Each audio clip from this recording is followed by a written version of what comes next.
আমরা এবার ফটোশপের texture filter নিয়ে কাজ করব।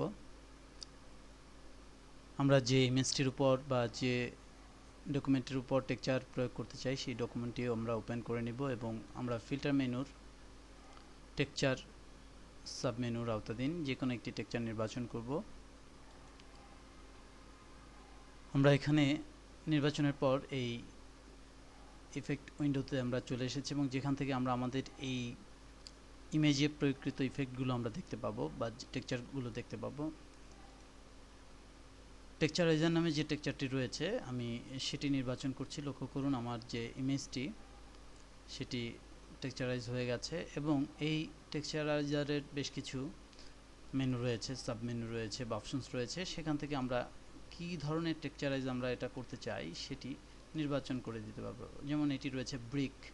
আমরা অনেক সময় ইটের দেয়ালে যদি আমরা একটা ছবি লাগাই সেটি কেমন আসবে বা কিভাবে সেটিকে ডিফাইন করা যায় সেটি আমরা এখান থেকে নির্বাচন করে দিতে পারি। লক্ষ্য করুন একটি ইটের ব্রিক এখানে ডিফাইন করা হয়েছে এবং লাইটের অ্যাঙ্গেলটি থেকে কোন দিকে হবে সেটিও কিন্তু এখানে ডিফাইন করে দেওয়া যায়। লক্ষ্য করুন এটি পুরো একটি ইটের ব্রিককে রিপ্রেজেন্ট করছে এবং এটি হচ্ছে স্কেলিং। এটি দিয়ে আমরা ইটের ব্রিককে বড় ছোট করতে পারি, অর্থাৎ ইটগুলো বড় কি ছোট সেটি এখানে আমরা ডিফাইন করতে পারি। লক্ষ্য করুন আমাদের টেক্সচারটি মনে হচ্ছে একটি ইটের ওয়ালের উপর আমাদের এই ছবিটি হয়তো বা লাগানো হয়েছে বা পেইন্ট করা হয়েছে, এই ধরনের একটা লুকস চলে এসেছে। এছাড়া ইনভার্ট লুক আছে, সেটি আমরা এখান থেকে নির্বাচন করে দিতে পারি। স্টেইন গ্লাসে এখানেও রয়েছে সেই ধরনের কিছু, অর্থাৎ আমাদের এই ছবিকে স্টেইন গ্লাসের টেক্সচারিংয়ে কেমন দেখাবে সেটি আমরা এখান থেকে দেখে নিতে পারি।